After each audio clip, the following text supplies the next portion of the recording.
One of the many reasons that so many of you voted for Joe Biden was because he was going to bloody well curb that tendency to make billionaires even richer in order to support ordinary working Americans. Let's see how that's been working out.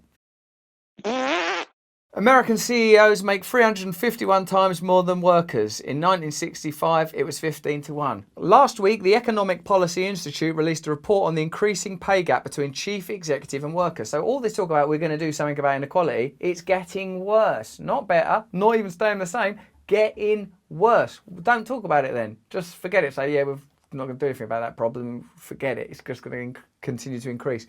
When taking into account stocks, which now make up 80% of the average CEO's compensation package, the report found that the chief executive pay has risen by 1,322% since 1978. That's more than 6 times more than the top 0.1% of wage earners and more than 73 times higher than the growth of the typical worker's pay, which grew by only 18% in the same period. So you can see which way civilization is heading. You can see which way society is heading. We're not trying to redress inequality, we're trying to cement inequality, and the display, the theatre, the carnival of mainstream politics is a vacillating veil which gives you the illusion of potential change while the trend just continues unabated regardless of the administration. I know loads of you lot love Donald Trump. Me, deep down, I felt he was never going to do nothing for ordinary Americans, ordinary people. You're entitled to your opinion. Many of you may like Joe Biden and the Democrats and everything, although I suspect somehow less of you. But my feeling is that nothing's happening there either. So unless you start voting for, working for, protesting for real change, meaningful change, structural change, you are going to get nothing but the same, baby. This report joins a slew of data sounding an alarm on a massive upward transfer of wealth to the top 1% during the course of the pandemic. The pandemic, as you know, has been a kind of umbrella over a massive wealth transfer. Ordinary people, middle class, lower middle class, working class people have seen their wealth diminish, if you can even use the word wealth, while the most powerful, richest people have seen their wealth increase. Is this a coincidence? I don't know. Is it deliberate? Who can say? Is it convenient for the world's most powerful people? I would say almost certainly. One estimate by the Institute for Policy Studies puts this figure as high as 4 trillion, a number I simply can't even understand. 4 trillion. It's just, even if it was a jar of jelly beans at a church fete, I wouldn't be able to wrap my head around it. A 54% increase in fortunes for the world's 2,365 billionaires. That's not that many of them, is it? There's only that many of them, but they've got so much money.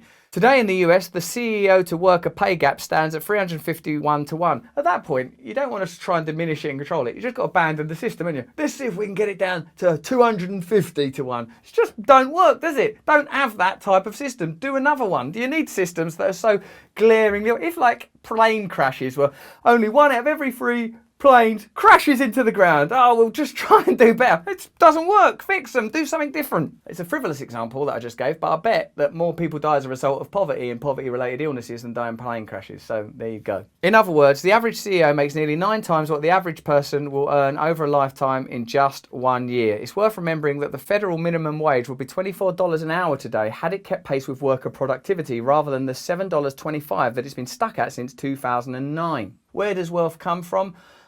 Like this illusion, I have to dispel it, that if you work hard, you will become wealthy. You will not. There are systemic powers that control and prevent that. The wages are frozen, the billionaire wealth increases. If you want to be rich, get out there and work hard and become an elite athlete or invent some sort of social media platform. But if that was a casino, you wouldn't fancy your odds, would you? And it is a casino, and the odds are appalling. Change it. Why should it be a casino? Why have a system that claims to be for everybody when it only benefits a tiny number? Change the system. I'm not talking about communism. I'm not talking about centralized state power. That's not what I'm talking about. I'm talking about collective, localized power for the people that you can control the communities and facilities that you live within and participate in. The reality is unfolding against a narrative of labour shortage, with small businesses, retail giants and fast food chains expressing difficulty in filling poorly paid positions. Well, if that's how they're advertising it, wanted, poorly paid person. Oh, I'm honoured. Even though there are 1 million more unemployed workers than there are open jobs. The reality is that a huge section of the American labour force, between 25% and 40%, made more in unemployment than they ever have working full-time at a minimum wage job. needs to be systemic change. A lot of people focus, don't they? Well, you've got to stop giving welfare. Stop giving welfare.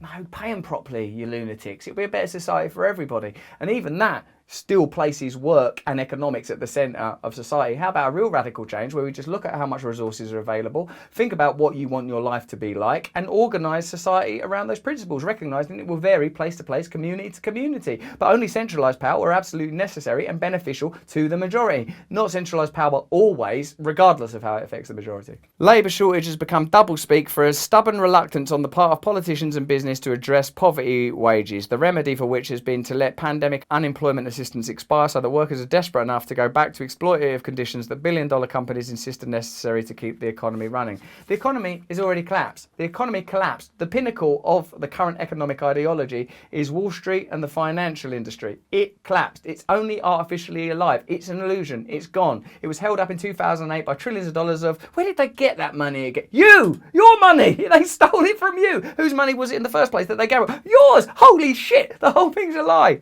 Among the report's policy recommendations for reversing skyrocketing pay for CEOs are raising the marginal tax rate on the ultra-rich to limit rent-seeking behaviour and penalising companies with unacceptable CEO-to-worker pay ratios with higher corporate taxes. Let's examine the feasibility of both under Joe Biden's administration. When Biden came to office, Trump had cut corporate taxes from 35% to 21% and lowered rates on the ultra-wealthy to such an extent that the richest 400 people in the US paid a lower rate than any other group in the country, including minimum wage workers.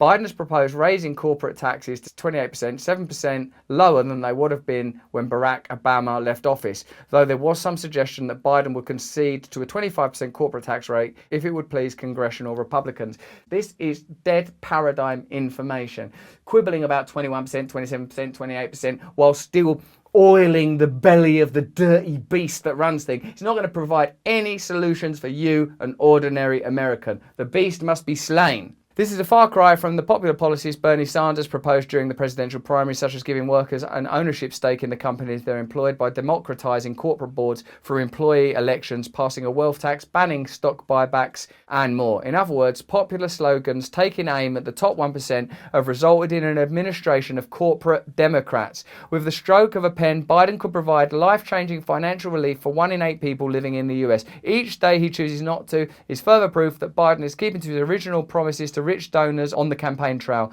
Nobody has to be punished. No one's standard of living will change. Nothing would fundamentally change. If someone runs for government on an election promise of nothing's going to change, what the hell was everyone so excited about? People are waving flags, jumping about on cars. Hey, this is brilliant. No, it's not brilliant. It's just like, you might as well get excited about the end of Dallas or Friends reunion. And I recognise some people do get excited about those things. They're perfectly enjoyable. But what they're not going to do is fundamentally alter reality, nor should we pretend they are, unless we're collectively mentally ill, dumbly succumbing to a collective hysteria because of the years of bludgeoning of mad propaganda and a sterile, stagnant, self-centered political class that never shares the spoils of plunder that they've exacted on ordinary workers, indigenous folks, the rest of the world through foreign wars. If you want things to change, you can't participate in the illusion anymore. You can't summons up hysterical support for political parties that aren't going to do anything meaningful. You have to recognise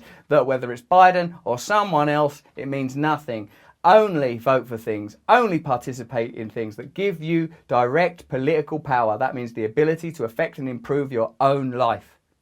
If you enjoyed this video, please comment below. Let me know what you'd like me to do differently. Let me know if you think I made any mistake. Give me a thumbs up if you enjoyed it, if you think I'm going down the right path, heading in the right direction.